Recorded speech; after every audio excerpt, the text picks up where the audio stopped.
My name is Joe, and welcome to the yard. So there's a cricket somewhere in that general area over there, and he will not shut the fuck up. But we're gonna keep going. We're gonna do this. So today's video is going to be talking about some unpopular opinions about books, about the bookish community in general. Am I wearing pajama pants? Yes. Did I need to tell you that? Absolutely not. I've had caffeine. That is my excuse for my current behavior. Okay, so when I was making this list, I didn't intend for it to be in any specific order, but as I was making it, I became more and more sassy as the list went on. So I think it's in the order of what I think will piss off the book community the most. So let's go. Let's do this, okay? Insta-love/insta-lust is not always a bad thing. Hear me out, hear me out. I know the romance community is now up in arms. We're like, no! I think that insta-love/insta-lust can really work for some characters. Young boy or a young girl who is just now going through puberty, you can see the cars going by. Oh, that's fantastic. Of course, they're gonna be a little bit more sensitive to their hormones. They're gonna be a little bit more sensitive to that whole first love, puppy love. Oh my gosh, I love you so much, right? And also, like, we have the fated mate aspect. Like, is that not insta-love/insta-lust? Fated mates, it is. It's insta-love, insta-lust, and it works. It works. Next, following back on to that romance kind of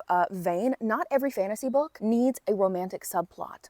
Okay, I'm not talking about fantasy romance here because I think fantasy romance has earned its place as its own kind of like genre of books. I would much rather explore the inner workings and the depth and the building of a fantastic friendship, a fantastic camaraderie, familial relationships, than have a half-ass done romance. I don't want a half-ass romance, okay? And I feel like a lot of the times fantasy authors try to weasel this like little romance in there, but I just don't like it. I don't like it. I don't think that every fantasy book or every sci-fi book or every book that has ever existed needs to have a freaking romance in it. Bullshit. It's just bullshit, because a lot of the times I find when a romance is introduced, I'm like, where did this come from? We were not even hinting at this at all. Next, this is about like the form that the literature comes in, okay? And I'm not gonna have this whole audio book, ebook debate bullshit. There's a huge ass truck coming.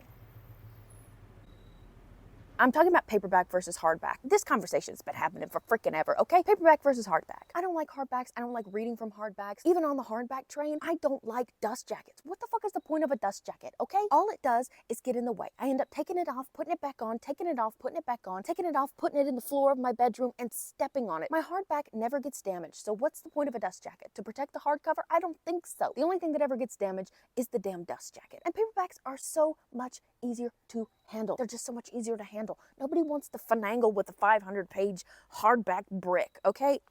Give me a break. Special editions. The special edition market has become so saturated right now, you could literally walk into any bookstore and I guarantee they have at least 45 million special editions, not to mention the online market, okay? And because this special edition market has become so saturated, I feel like quality of special editions has gone way down and the price has gone way up. I do not think special editions are on the whole worth it, but I have seen so many people who have paid good money for special editions and they're shit. They're not well made, they're mass produced, and they don't hold up. If a book gets super popular, these special edition like cohorts go around and they just make shit tons of special editions for that one freaking book. Which one do I choose? You don't choose any of them, okay? They're too expensive and they're not well made most of the time, okay? There you go. Bonus chapters are a money grab. I don't care what you say, and I'm looking right at you, Sarah J. Maas. There's no reason why 5 different retailers need 5 different bonus chapters unless you're wanting people to buy 5 different copies of your fucking book. That's just ridiculous. Oh, well, it's just bonus content. It doesn't have anything to do with the story. Well, I distinctly remember a specific bonus chapter in A Court of Silver Flames having a lot to do with a certain character's development, a certain character's personality.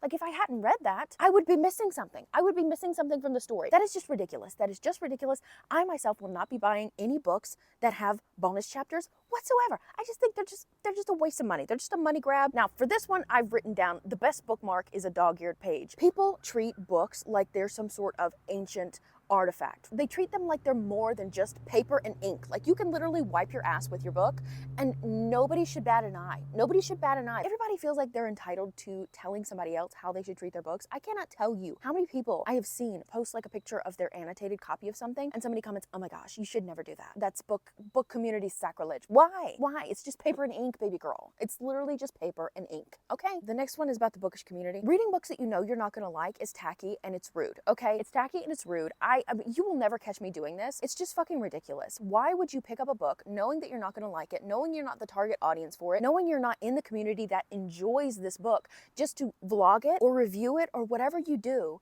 shitting on it. Why? Why would you do that? It's not funny, it's gross, and it's tacky. And the only reason they do it is for views or likes or whatever the fuck you're doing. I don't know. And last but not least, the one that I think is going to piss off the book community the most. When it comes to movie adaptations or TV adaptations or whatever, the source material doesn't matter as much as the book community thinks it does. Of course, things are not going to be the same from book to movie. They're completely different mediums. Film has its own limitations. Books have their own limitations. They're not going to be the same. And adaptations have a unique ability to draw more people into this story who can then love it. And I think the book community puts too much pressure on adaptations to be exactly what they picture in their head. Everybody pictures different things in their heads. An adaptation is not going to match every single person's picture that they have in their heads. And I see this a lot with these uber popular series, like that one girl who followed Sarah J. Maas and everybody jumped on her and was like bullying her, saying that she was too fat to play Farrah. Are you kidding me? That's just fucking ridiculous, okay? You put too much emphasis on the source material. And I think so many book lovers are like, oh my gosh, the book was better. Like it's some